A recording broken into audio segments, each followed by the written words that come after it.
वापस लौटते अपनी बड़ी खबर पर, जहां पे देश के करोड़ों शिव भक्तों के लिए यहाँ पे खुशखबरी, क्योंकि अब मानसरोवर यात्रा आपके लिए काफी आसान हो गई है। प्रधानमंत्री नरेंद्र मोदी और चीन के राष्ट्रपति शी जिनपिंग के बीच कैलाश मानसरोवर यात्रा पर बेहद अहम समझौता हुआ और इस समझौते के तहत अब आपको उत्तराखंड के लंबे रास्ते नहीं बल्कि सिक्किम के नथुला के छोटे रास्ते आसानी से शिव के दर्शन हो जाएंगे।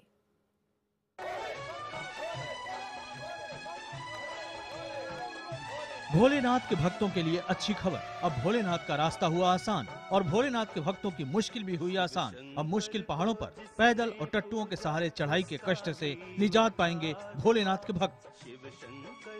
जी हाँ, कैलाश मानसरोवर की तीर्थ यात्रा अब होगी आसान, क्योंकि चीन कैलाश पर्वत पर जाने का आसान रास्ता खोलने के लिए हो गया है तैयार।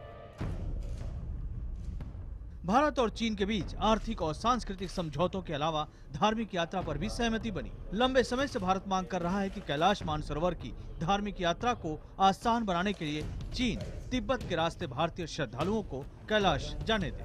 मई 2013 में चीन ने इस पर हामी भी भरी। अब प्रधानमंत्री मोदी से मुलाकात और बातचीत के बाद चीन अपने वादे पर अमल करने के लिए तैयार हो गया है। इसके तहत अब भारतीय श्रद्धालु तिब्बत में नाथुला दर्रे के रास्ते कैलाश पर्वत जा सकेंगे। अब तक यात्री उत्तराखंड के रास्ते जाते थे, जो कि काफी मुश्किल है। इससे खासकर बूढ़े तीर्थयात्रियों को फायदा होगा। यही नहीं, ये रास्ता खुलने से अब ज्यादा श्रद्धालु कैलाश मानसरोवर की यात्रा कर सकेंगे। अच्छी बात यह है कि बारिश के मौसम में भी ये रास्ता खुला रहेगा। इससे पहले जुलाई में ब्राजील के फोर्टलेजा में भी मोदी ने जिनपिंग से मुलाकात के दौरान ये मुद्दा उठाया था। मैं प्रेसिडेंट शी जिनपिंग का भारत के सभी लोगों की तरफ से इस बात का आभार प्रकट करता हूं कि उन्होंने कैलाश मानसरोवर यात्रा के लिए नाथुला से एक नया रास्ता खोलने की अनुमति दी है। यह नया रास्ता उत्तराखंड के रास्ते के अतिरिक्त होगा। अभी कैलाश मानसरोवर का जो रास्ता है वो उत्तराखंड और नेपाल होकर जाता है। इस मौजूदा रास्ते में श्रद्धालुओं को काफी दिक्कतें आती हैं। बूढ़े लोग तो जा ही नहीं सकते। देखिए, ये है पुराना रास्ता।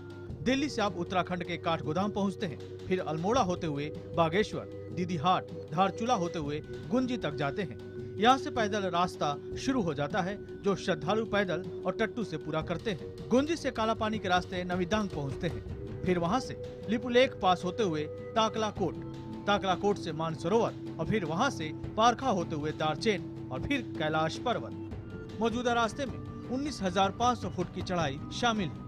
22 से 27 दिन की ये यात्रा दुनिया की सबसे मुश्किल धार्मिक यात्रा मानी जाती है। इस यात्रा में हर साल 18 बैच में 1000 से ज्यादा तीर्थयात्री शामिल होते हैं। ये यात्रा लीपू दर्रा, हिमालयन दर्रा और उत्तराखंड के कुमाऊं से होकर तिब्बत के टकलाकोट से गुजरती है।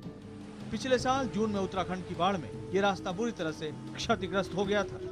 अब चीन सिक्किम में नाथुला दर्रे को खोल देता है, तो इससे भारतीय तीर्थयात्री बसों और गाड़ियों से सीधे कैलाश और मानसरोवर जा सकेंगे। देखिए, ये है नया रास्ता। सिक्किम के नाथुला दर्रे से होते हुए आप चीन में आते हैं और फिर शानदार सड़क आपको सीधे पहुंचा देगी सागा होते हुए दारचेन तक। यानी मानसरोवर और कैलाश पर्वत जहां पहुंचने में पहले आपको नाकों चने चबाने पड़ते थे, करीब 1 महीने की यात्रा होती थी, वो महज हफ्ते भर में खत्म हो जाएगी। पैदल चढ़ाई से भी आप बच जाएंगे। लेकिन इस नए रास्ते से उत्तराखंड के लोग जाहिर है खुश नहीं है। उत्तराखंड के हितों पे ही चोट नहीं है, बल्कि हमारी जो परंपरागत सांस्कृतिक आध्यात्मिक भावनाएं जुड़ी हुई हैं कैलाश मानसरोवर यात्रा मार्ग से, उन पर भी इससे आघात लगा है। मानसरोवर को शिव का धाम माना जाता है और पौराणिक कथाओं के मुताबिक मानसरोवर के पास मौजूद कैलाश पर्वत पर शिव शंभू का धाम है। यही वो पावन जगह है जहां शिव शंभू विराजते हैं। कैलाश पर्वत 22,028 फीट ऊंचा एक पत्थर का पिरामिड है, जिस पर साल भर बर्फ की सफेद चादर लिपटी रहती है।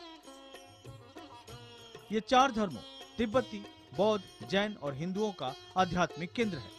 कैलाश पर्वत की चारों दिशाओं से 4 नदियों ब्रह्मपुत्र, सिंधु, सतलज और कर्नाली निकलती है। हिंदू धर्म के अनुयायियों की मान्यता है कि कैलाश पर्वत मेरु पर्वत है, जो ब्रह्मांड की धुरी है। मानसरोवर पहाड़ों से घिरी झील है, जो पुराणों में क्षीर सागर के नाम से वर्णित है। हिंदू आस्था के मुताबिक क्षीर सागर में शेष सैया पर विष्णु और लक्ष्मी विराजित होकर पूरे संसार को संचालित कर रहे हैं। मान्यता के मुताबिक ये पर्वत स्वयंभू है। कैलाश मानसरोवर उतना ही प्राचीन है जितनी प्राचीन हमारी सृष्टि है। Bureau report, IBN 7।